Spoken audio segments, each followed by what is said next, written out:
Mi nombre es Claudia Trejo y para esta ocasión estaré dando una breve reseña acerca de la creación publicitaria y las estrategias creativas. Primeramente, veamos la diferencia o la descripción sobre la creatividad libre y orientada. Se proponen dos conceptos. Primeramente tenemos la creatividad normativa, la cual, como la describe en su obra Carrasco en 2016, es cuando la creatividad tiene por objeto solucionar las necesidades que posea la marca o la empresa, siendo de esta manera clasificada como creatividad orientada debido a que cumple con una serie de requisitos para ser aplicada. Por otra parte, tenemos el concepto de la creatividad exploratoria, la cual es la que busca nuevas oportunidades comerciales y es clasificada como creatividad libre porque no debe cumplir con ningún requisito para ser plasmada, es decir, que no posee ningún tipo de limitación. No obstante, la creatividad puede presentarse o puede definirse desde diferentes enfoques. Uno de ellos va a ser el orientado a la persona como ser creativo. Vamos a encontrar también enfoques dirigidos hacia el entorno. También encontraremos enfoques dirigidos hacia el proceso y finalmente un enfoque que se encuentra orientado hacia el producto propiamente. ¿Ok?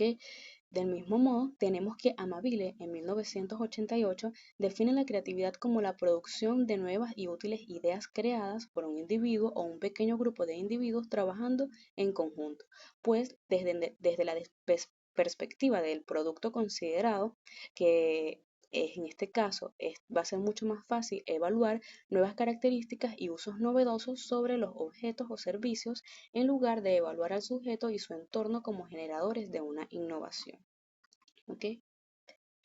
Seguidamente se intenta aclarar dos conceptos fundamentales donde se establece la diferencia entre las teóricas y las prácticas. ¿Ok? Para poder identificar esta diferencia, primero es necesario definir a qué nos referimos con teoría y práctica. En el caso de la teoría, refiere a la forma de entender, reflexionar o construir la realidad a partir del conocimiento científico, en este caso caracterizado por su metodología, organización y su legitimidad para comprender de manera teórica a las leyes del mundo, el contexto espacial y temporal. Muchas veces ésta se desprende para comprender y o explicar la realidad.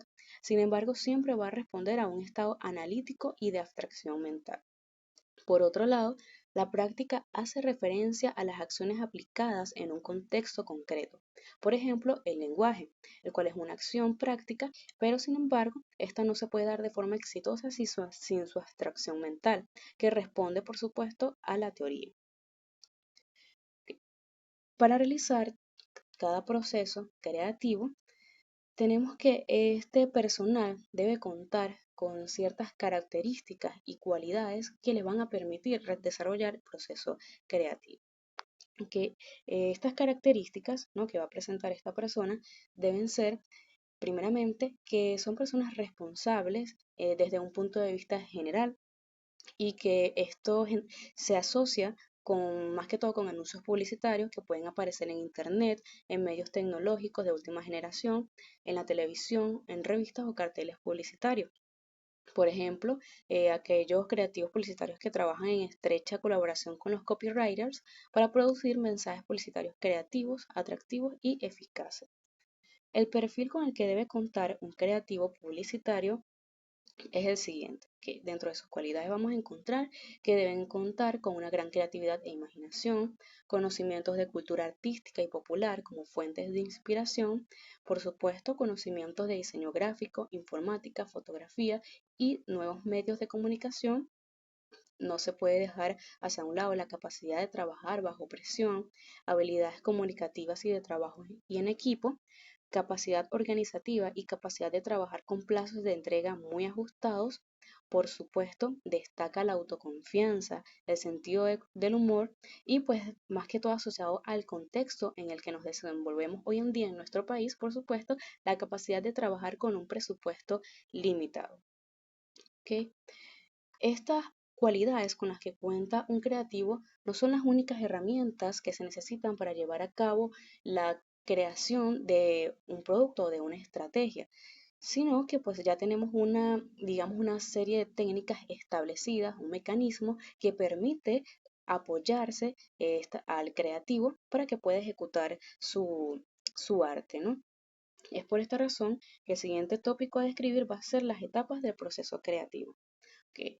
Tenemos que el modelo del proceso creativo se ha dividido tradicionalmente en 5 etapas, que van a ser la preparación, incubación, descubrimiento, evaluación y elaboración. En el caso de la preparación, se refiere a la etapa de inspiración, ¿ok? Es básicamente la etapa donde el artista intenta inspirarse, podría ser leyendo autobiografías de otros artistas, examinando páginas web, realizando las redes sociales o en algunas ocasiones realizando actividades que no necesariamente tengan que ver con el arte que quieren ejecutar, como mirar el paisaje, disfrutar de la naturaleza, etc. Como segunda etapa tenemos la incubación, que pues básicamente consiste en absorber todos aquellos conocimientos que se obtuvieron durante el proceso de inspiración. Luego tenemos la perspectiva, también conocido como el momento eureka, ya que este es el momento de iluminación, es decir, el momento donde se obtiene la idea que se buscaba encontrar. Posteriormente tenemos la evaluación. Cuando hablamos de la evaluación hace referencia a pasar la idea que se obtuvo a partir de un filtro, es decir, tratar de conseguir errores para pulir la idea y ejecutarla de una manera más adecuada. Posteriormente tenemos la elaboración, que pues básicamente podríamos decir que consiste en poner la tinta en el papel, es decir, ejecutar las actividades que ya se han obtenido. ¿Ok? Para ejecutar estas actividades tenemos que se crea también lo que es una estrategia creativa. ¿Ok? La estrategia creativa tenemos que esta es aquella en la que intervienen con fuerza la creatividad y el trabajo de la agencia publicitaria. Esta fase debe comprenderse y desarrollarse sobre un plano reflexivo de la plataforma de comunicación. ¿Ok? Para realizar este proceso o estrategia, tenemos las estrategias del contenido o estrategias de codificación. Cuando hablamos de estrategias de contenido, nos referimos a un proceso de creación que pues se selecciona el eje de comunicación y el concepto que estructurarán creativamente el mensaje publicitario. En el caso de la estrategia de codificación, nos referimos al proceso de creación en la que se da forma al mensaje en función de la naturaleza o de los medios y soportes que lo van a difundir. Los elementos de esta estrategia tenemos que van a ser un eje psicológico, el elemento motivador y un anuncio. No obstante, se presenta otro concepto fundamental que es el mercado meta, que el mercado meta es el segmento hacia el cual un determinado emprendimiento se dirige en cuanto a sus productos, servicios, mensajes promocionales, disparos de marketing y divulgación de marca. Este va a contar con características esenciales como lo es la vinculación de recursos existentes, amplitud y alcance, debilidades de la competencia. Y los criterios para realizar un mercado van a ser sexo, ubicación, edad, nivel socioeconómico, nivel de capacitación, instrucción, condiciones físicas y hábitos de consumo. ¿Ok? Para cerrar esta intervención tenemos una frase del famoso científico Albert Einstein, quien nos dice que en los momentos de crisis solo la imaginación es más importante que el conocimiento. Muchas gracias.